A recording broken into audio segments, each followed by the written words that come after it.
tous en cette belle journée de septembre. Écoutez, on sait que la pandémie de la COVID-19 a été, mais est toujours, une épreuve sans précédent pour les Canadiens, les Gaspésiens, les Madelinots, les Autochtones. Et ça apporte des changements radicaux à tous les domaines de notre vie. Qu'il s'agisse de mesures de santé publique nous éloignant de nos proches, des questionnements sur la reprise des activités comme on a vécu ce printemps avec le secteur des pêches ou la saison touristique, qu'il s'agisse de fermeture d'entreprises ou de licenciements menaçant nos moyens de subsistance. Les 6 derniers mois ont montré à quel point il est important de s'unir pour se soutenir mutuellement en ces temps difficiles. Il est maintenant clair que les répercussions de la COVID-19 se feront sentir pendant des générations et que nous ne pouvons plus nous engager sur la même voie que celle que nous avions choisie il y a moins d'1 an. Afin de rebâtir un Canada plus fort et d'assurer la sécurité des Canadiens alors que nous affrontons cette nouvelle réalité, nous devons nous tourner aussi vers l'avenir. Hier, lors du discours du trône, la gouverneure générale a dévoilé les 4 piliers du plan de notre gouvernement pour rebâtir en mieux et rebâtir ensemble. Le premier pilier de ce plan consiste à lutter contre la pandémie et à sauver des vies, et ce, en faisant tout ce que nous pouvons pour protéger la santé des Canadiens. Notre priorité est de veiller sur tous les Canadiens et de ne laisser personne de côté. Nous pensons aussi aux femmes, en particulier celles à faible revenu qui ont été les plus touchées par la COVID-19. Qu'on pense dans nos milieux, qu'on pense aux femmes qui ont travaillé dans les marchés d'alimentation, qu'on pense aux femmes qui ont travaillé comme préposées aux bénéficiaires, qu'on pense aux femmes qui ont travaillé dans les centres hospitaliers. C'est vraiment là, les femmes ont été pendant les 6 derniers mois de tous les combats. Et pour veiller à ce que la pandémie ne nous fasse pas reculer dans le temps quant à la participation des femmes au marché du travail, ni perdre les gains sociaux et politiques pour lesquels les femmes et leurs alliés se sont battus si fort, nous allons établir le plan d'action pour les femmes dans l'économie. Nous allons également accélérer la mise en œuvre de la stratégie pour les femmes en entrepreneuriat qui a déjà aidé des femmes de tout le Canada à faire prospérer leur entreprise. Concernant les entreprises, nous sommes déterminés à aider les petites entreprises à traverser cette pandémie. C'est pourquoi nous avons créé des programmes comme la subvention salariale d'urgence canadienne qui va être prolongée jusqu'à l'été 2021. C'est pour ça qu'on a aidé les petites entreprises à obtenir des prêts sans intérêt. On veut aussi aider et protéger les aînés. Nous allons travailler avec le Parlement pour apporter des modifications au Code criminel afin de sanctionner de manière claire les personnes qui négligent les aînés dont ils prennent soin. On va collaborer avec les provinces et les territoires en vue d'établir de nouvelles normes nationales pour les soins de longue durée afin que les personnes âgées bénéficient du meilleur soutien possible. On va prendre des mesures supplémentaires pour aider les gens à vivre chez eux le plus longtemps possible. On va augmenter la sécurité de la vieillesse lorsqu'une personne âgée atteint 75 ans et on va augmenter la prestation du survivant du régime de pension du Canada. On va aussi présenter un plan pour l'inclusion des personnes handicapées, soit une nouvelle prestation canadienne pour les personnes en situation de handicap qui va être inspirée du supplément du revenu garanti destiné aux aînés. En tant que Canadiens, nos valeurs, c'est que nous allons prendre soin des personnes qui sont les plus vulnérables. Et je suis convaincue qu'ensemble, nous saurons passer à travers cette crise sans précédent grâce à la résilience des Gaspésiens, des Madelinots et des Canadiens de tout le pays. Merci. Merci, Madame la ministre. Allons-y avec Mirko TVCGR. Mirko, est-ce que tu avais une question? Oui, bonjour, Madame Le Boutillier. En ce qui concerne le discours de M. Trudeau hier, on parle de normes nationales pour ce qui est de la santé. est-ce que ça ne risque pas d'être interprété par les provinces comme peut-être un problème de confiance, étant donné que c'est de gestion provinciale, de y aller avec des normes comme ça va être une réglementation peut-être qui va être mal interprétée au niveau des provinces?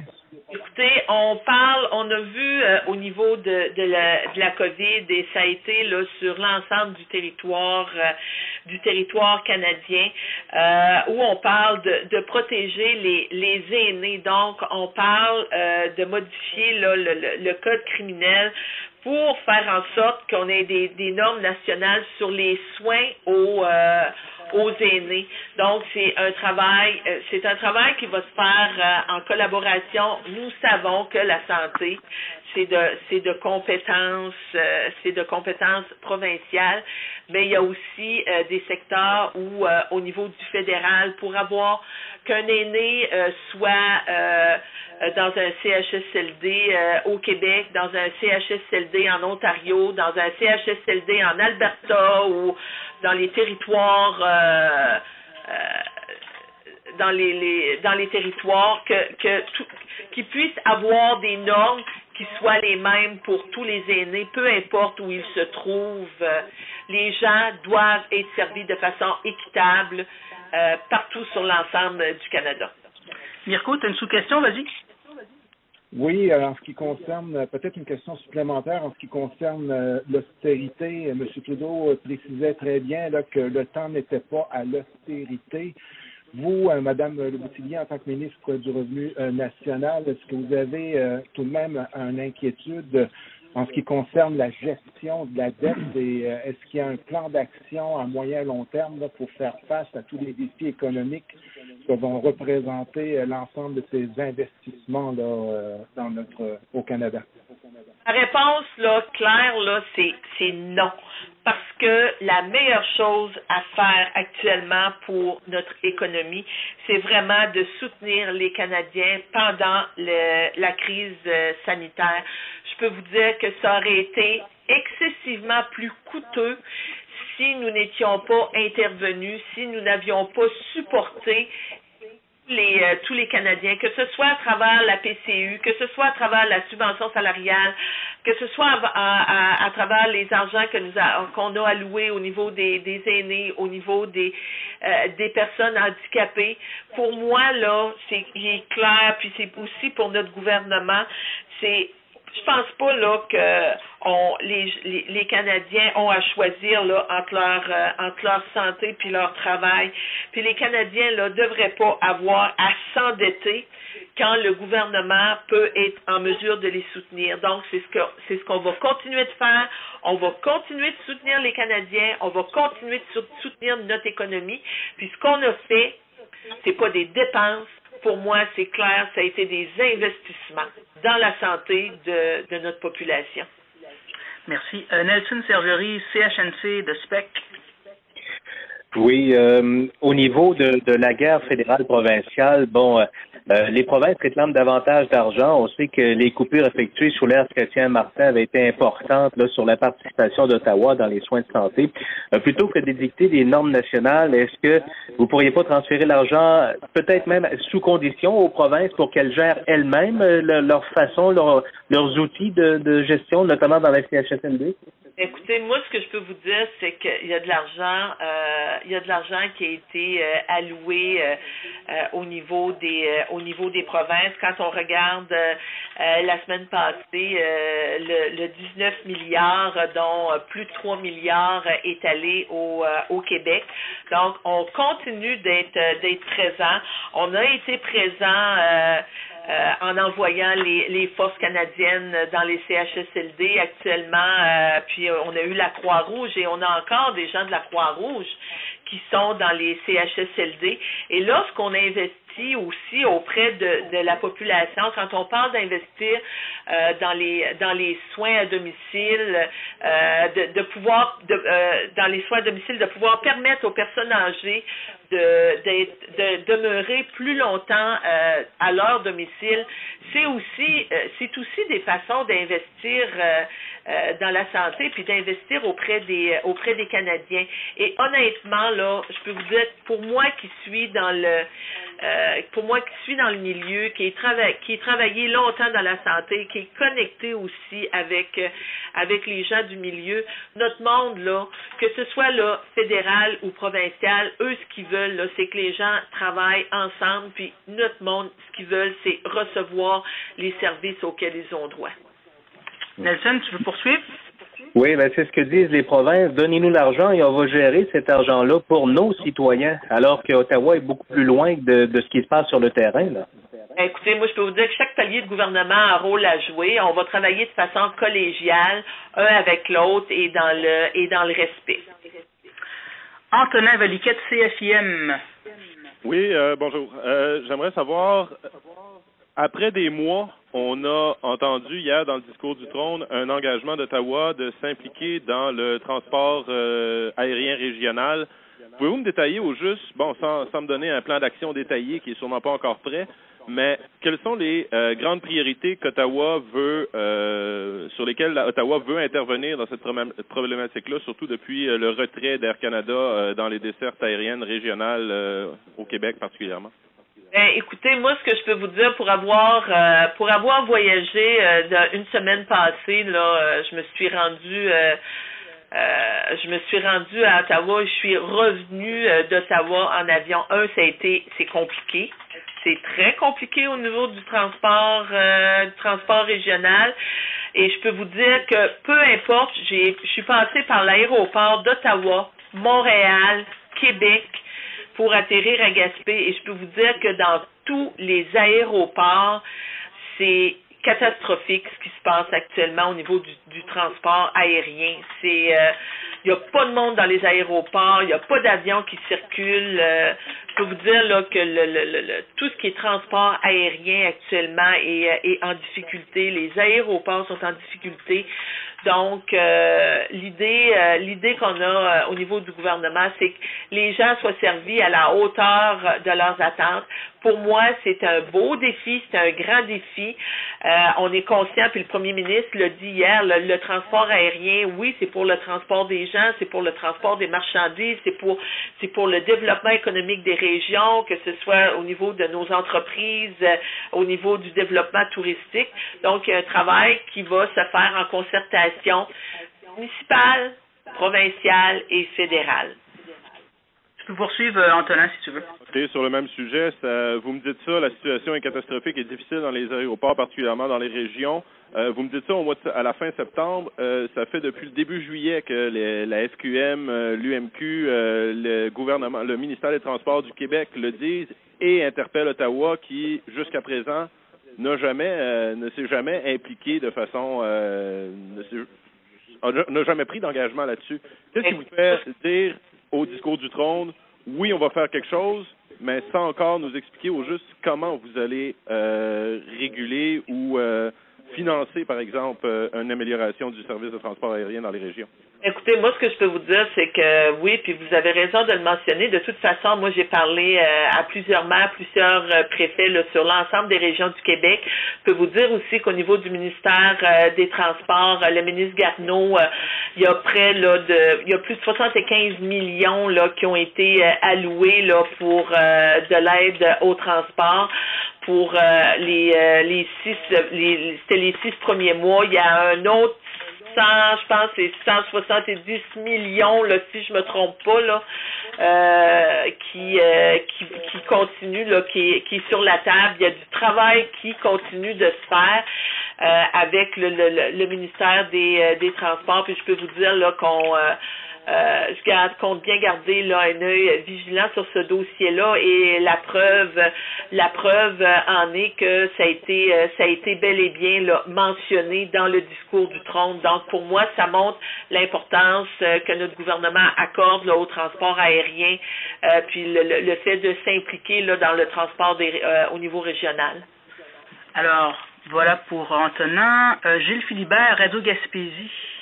Thierry, juste une seconde, il y a quelqu'un qui tape sur son clavier. Est-ce que c'est possible d'être sur mute pour question de radio, là? C'est beau, pas de problème. Oui. Alors, Gilles Philibert, oui, Radio Gaspésie. Oui, bonjour, Madame Le Boutillier. Bonjour. Pour les régions, et là je mets en référence les régions du Québec, y compris évidemment la nôtre, la Gaspésie. Bon, le domaine de la restauration, de l'hôtellerie aussi en région. Est-ce que la PCU qui a été transférée à l'assurance-emploi, c'est une chose, oui, mais si la prolongation de la subvention salariale jusqu'à l'été prochain n'est pas suffisante, est-ce que votre gouvernement sera toujours présent pour sauver les entreprises qui seront en péril, même malgré la prolongation de la subvention salariale? Ben écoutez, ce que je peux vous dire, c'est que ce que notre gouvernement a fait, là, quand on regarde au niveau dans les 6 derniers mois, on a vraiment été à l'écoute du milieu. On l'a vu même au niveau des SADC, il y a des argents supplémentaires qui ont été alloués, là, plus d'1 million de dollars par SADC pour être en support aux petites entreprises. On a alloué des argents supplémentaires à Développement économique Canada, puis on sait que le tourisme est un secteur d'activité qui est important pour le milieu. Donc, on va continuer de travailler et d'être à l'écoute, puis de travailler en collaboration et en concertation avec nos entreprises. Gilles, tu veux poursuivre? Même si la prolongation de la subvention salariale ne correspond pas aux besoins des entreprises en péril, vous serez là? Ben, on l'a dit, là, puis notre gouvernement l'a dit, ce qu'on veut, c'est continuer d'aider les Canadiens, continuer d'être en support aux entreprises. On travaille en concertation avec les chambres de commerce, on travaille en concertation avec le conseil du patronat, on travaille en concertation avec les syndicats. Donc, ce qu'on veut, c'est aider le plus grand nombre de gens possible. Voilà. Igor, Télé-Gaspé. Oui, bonjour Madame Le Bouclier.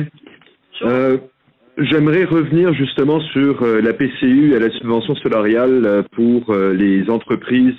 Est-ce qu'on pourrait juste peut-être répéter exactement combien de temps va se poursuivre la PCU et comment est-ce que ça va fonctionner par rapport aux entreprises, sachant que la PCU a eu un impact difficile pour beaucoup d'entreprises qui cherchaient de la main-d'œuvre? Ben, moi, je peux vous dire, là, écoutez, au niveau de la PCU, c'est la pénurie de main-d'œuvre, là, elle était là avant que la PCU arrive. On n'a pas d'histoire à se compter là-dessus, là. Puis ça, l'année passée, je le disais, j'avais des employeurs qui venaient me voir, là, puis qui pleuraient, là, parce qu'il y avait de la difficulté à trouver de la main-d'œuvre. Donc, moi, je pense aussi qu'on devait être là pour aider la population. Et la PCU, ce que ça a permis aussi, c'est que ça a permis à des gens de pouvoir payer leur épicerie, ça a permis à des gens de pouvoir payer leur loyer, puis cet argent-là a été réinvesti dans la région. Donc, les retombées économiques de la PCU dans la région ont été, là, selon moi, excellentes. Là. Puis on l'a dit, on va continuer d'aider les Canadiens à nourrir leur famille, mais on est aussi là aussi pour aider les entreprises à rester en activité. Et il va y avoir des projets de loi qui vont être présentés où on disait, on veut que les gens qui ont à retourner à l'assurance-emploi vont retourner à l'assurance-emploi. Ce qui est proposé, puis ça, on en a parlé, les gens avec 120 heures de travail vont pouvoir se qualifier à l'assurance-emploi.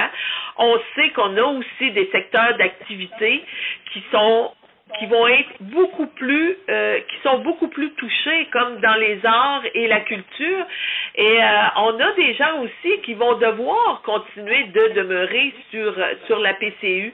Et on va vraiment, là, notre gouvernement, c'est de s'assurer que on réussisse à protéger les Canadiens, qu'on continue de lutter contre la COVID.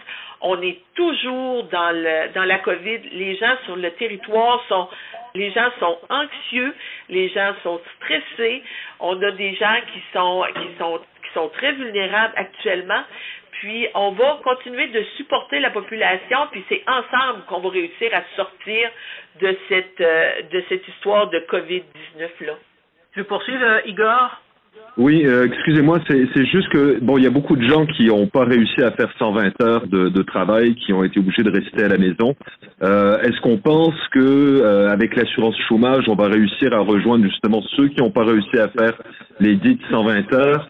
Et ensuite, est-ce qu'on va avoir des mesures peut-être plus ciblées par rapport à la PCU? Effectivement, on veut plus cibler les mesures, puis je peux vous dire que les détails là sont à venir sous peu. Alors voilà, Adèle. Est-ce qu'on sait quand est-ce qu'on va avoir les détails? Écoutez, vous pouvez rappeler au bureau là, mais c'est vraiment sous peu là. Il y a des projets de loi qui vont se déposer où les gens puis les parlementaires vont faire leur travail. Mais parce que dans chaque cas, pour moi, chaque cas est particulier, puis c'est important que les gens puissent appeler à nos bureaux comme ils le font depuis le début, puis fait que on va être en mesure de pouvoir leur donner là, l'information qui leur convient. Voilà. Très bien, merci. Ok, je t'en prie. Adèle, le radar. Oui, bonjour. En fait, c'est pour me faire peut-être mieux expliquer les modulations concernant le code criminel pour protéger les aînés. Qu'est-ce qu'il y en est, en fait, concrètement? Puis aussi, quelles sont les mesures pour inviter les personnes âgées à rester à la maison? Bon, écoutez, comme je le disais, il y a des projets de loi qui vont se travailler, des projets de loi qui vont être déposés, il y a des discussions qui vont avoir lieu et les parlementaires vont faire leur travail en chambre. Donc, c'est vraiment de cette façon-là où on travaille au gouvernement. Donc, il y a ça va vraiment là, ça va revenir en temps et lieu, mais ça fait partie du travail des parlementaires de justement discuter et parlementer là pour avoir les meilleurs, offrir aux populations qui sont vulnérables, dont nos aînés, là les meilleurs services possibles. Tu voulais poursuivre, Adèle? Oui, ben peut-être par rapport à l'assurance emploi, admettons que quelqu'un se qualifie à l'assurance emploi pendant un certain nombre de semaines, mais qui en a pas assez, en tout cas jusqu'à ce que l'été puis l'emploi, quand on parle de travail saisonnier, là, que l'emploi soit disponible, est-ce qu'il peut aller sur la PCU? Est-ce que ça fait comme office de bouche-trou du trou noir? Ah, écoutez, ce qu'il va y avoir, on l'a annoncé, là, que les gens puissent travailler là 120 heures va leur permettre de se qualifier à l'assurance emploi parce que avec ça vient un crédit de 300 heures travaillées. Ils vont pouvoir recevoir de l'assurance emploi pour une période de 24 semaines, donc une période de 6 mois. Voilà. Adèle, tu voulais poursuivre ou est-ce que tu avais déjà fait ta sous-question? Je me souviens plus. Non, c'est bon. J'en ai assez eu. Merci. Catherine Poisson, Radio-Canada. J'ai pas de questions. Pour moi, ça a déjà été répondu. Ça va. Est-ce qu'il y a d'autres journalistes? Non. Écoutez, il reste encore 2 minutes. Est-ce que quelqu'un voulait une dernière question? Peut-être Nelson, je sais que tu manques jamais de questions. Tu avais une question? J'en ai, moi. Vas-y, Antonin, une dernière pour terminer. Concernant l'intention d'investir dans les infrastructures, pour ce qui est de la région, vous, en tant que député Gaspésie-les-Îles, comment vous voyez les prochains mois d'ici le dépôt du budget où on connaîtra les montants finalement alloués pour les investissements en infrastructures? Comment vous voyez ça, votre travail de représentation? Est-ce que vous envisagez une tournée, par exemple, de la région pour quantifier les besoins et aller faire des demandes prébudgétaires? Ben écoutez, moi ce que je peux vous dire, c'est que j'ai déjà fait des tournées au niveau de la région. J'ai eu des contacts aussi pendant la période de COVID avec les maires. On a investi actuellement dans le programme FIMO au niveau de l'ensemble du comté, 5,6 millions de dollars qui a été investi. Mais ce qu'on voit aussi, c'est que au niveau des municipalités, moi dans mes tournées en tant que député, c'est que les municipalités voudraient pouvoir avoir des accès et travailler de façon beaucoup plus près avec le gouvernement fédéral. Donc, c'est des choses aussi là qui se travaillent actuellement. Puis, on regarde, comme je le mentionnais, Développement économique Canada est aussi là un acteur important là pour les en termes d'infrastructures, infrastructures communautaires là, pour l'ensemble du milieu. On travaille aussi en infrastructure. On travaille avec Pêche et Océan Canada. C'est important pour la région quand on parle des ports puis des quais là, pour petits bateaux. Donc, puis même avec au niveau infrastructure, avec tout ce qui touche on travaille avec Transport Canada, qu'on pense aux îles de la Madeleine, qu'on parle de la cale de halage, le port de Cap-aux-Meules, c'est avec Transport Canada. Donc, il y a différents ministères qui sont interpellés au niveau des infrastructures. Puis, pour nous, là, c'est important de pouvoir investir dans le milieu parce que ce qu'on investit en infrastructure, c'est excessivement structurant pour nos milieux.